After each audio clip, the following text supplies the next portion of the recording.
Hujan Buku oleh Laksmi Manohara.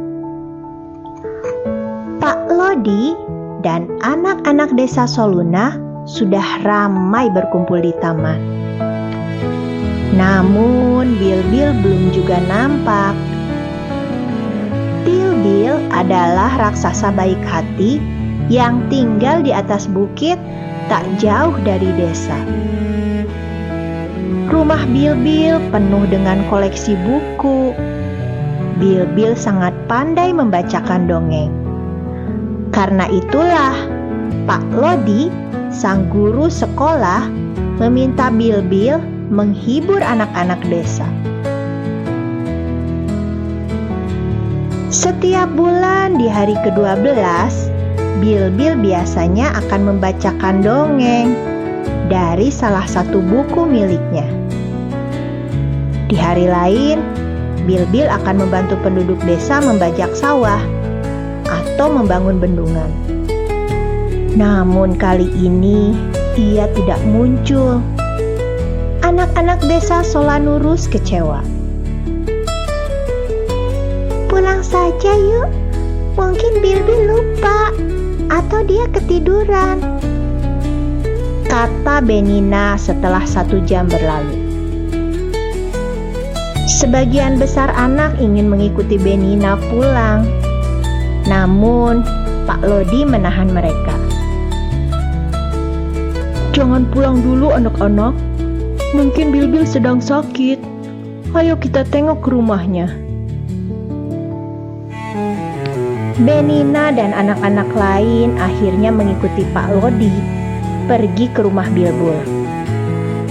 Namun, baru saja mereka berjalan beberapa langkah, mendadak terdengar geraman menyeramkan dari atas bukit. Suara apa itu? Seru anak-anak ketakutan. Belum hilang rasa terkejut mereka, tiba-tiba nampak sebuah benda besar terlempar dari atas bukit. Benda itu melayang di atas kepala anak-anak, lalu jatuh berdebu menimpa tanaman bunga di taman. Buk! Ternyata sebuah buku berukuran besar.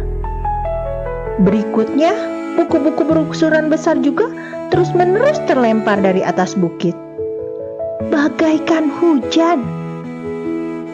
Ada yang menimpa rumah, bendungan, ada pula yang mendarat di sawah.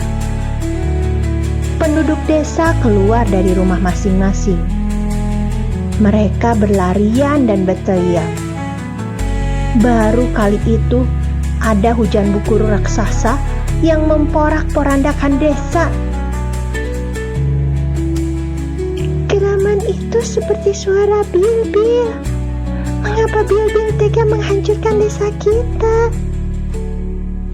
Tanya Benina gemetar. Tak ada seorang pun yang bisa menjelaskan. Pak Lodi segera berpikir cepat. Dengar, aku harus masuk ke rumah Bilbil. Aku harus tahu apa yang terjadi. Tidak biasanya Bilbil bersikap seperti ini. Pasti ada sesuatu, kata Pak Lodi. Jangan Pak, jangan, seru Benina dan anak-anak yang lain. Mereka tidak mau guru mereka terluka. Jangan khawatir. Sebaiknya kalian bantu ayah dan ibu kalian serta penduduk desa yang lain. Akhirnya Benina dan anak-anak lain mengangguk setuju. Pak Lodi pun segera berlari ke atas bukit. Beberapa saat kemudian, buku-buku berhenti terlempar. Suara geraman berganti menjadi erangan.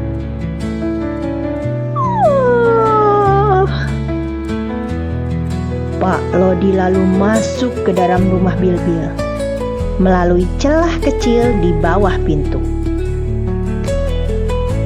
Pak Lodi menemukan Bilbil sedang duduk bersandar pada rak buku. Biasanya buku itu penuh terisi buku. Namun, rak ini hampir kosong. Bilbil mengerang lemah sambil memegangi sebuah kacamata yang pecah.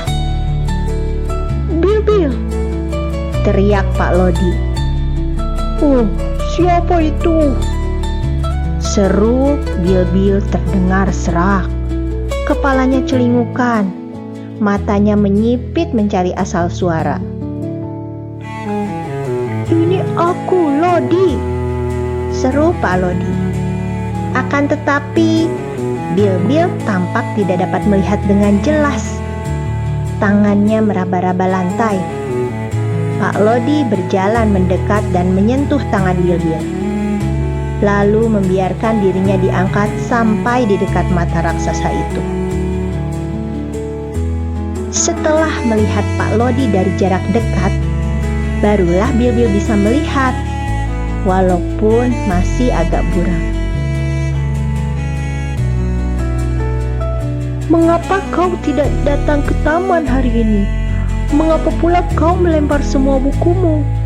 Desa kami jadi rusak. Tertimpa buku-buku yang berat-berat itu. Oh, benarkah? Bilbil tampak sangat terkejut. Matanya membelalak tak percaya. Apa yang sebenarnya terjadi, Bilbil? Tanya Pak Lodi. Kacamata kita sengaja terinjak. Tanpa kacamata itu, pandanganku jadi kabur. Aku tidak bisa menemukan buku yang kucari. Padahal anak-anak pasti menunggu. Lama-lama aku kesal. Maaf, mungkin aku terlalu kuat melempar buku-buku. Tak kusangka buku-buku itu melayang keluar jendela dan jatuh menimpa desamu.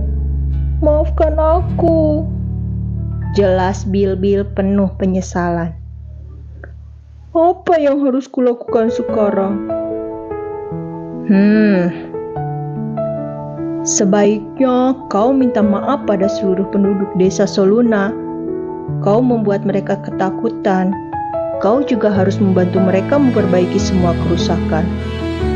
Sebagai gantinya, aku akan membantumu memperbaiki kacamata. Aku juga akan membantumu mencari buku. Anak-anak sudah tak sabar ingin mendengar mendongeng. Baiklah, aku akan segera membereskan semua kerusakan yang kuperbuat. Mudah-mudahan penduduk desa memaafkanku. Kata Bilbil. Pasti mereka akan memaafkanmu. Kau kan tidak sengaja. Lain kali, kalau kesal, jangan melempar barang ya. Nasihat Pak Lodi. Bilbil mengangguk. Pipinya memerah karena malu. Nah, teman-teman juga tidak boleh melempar-lempar barang ya apabila sedang kesal.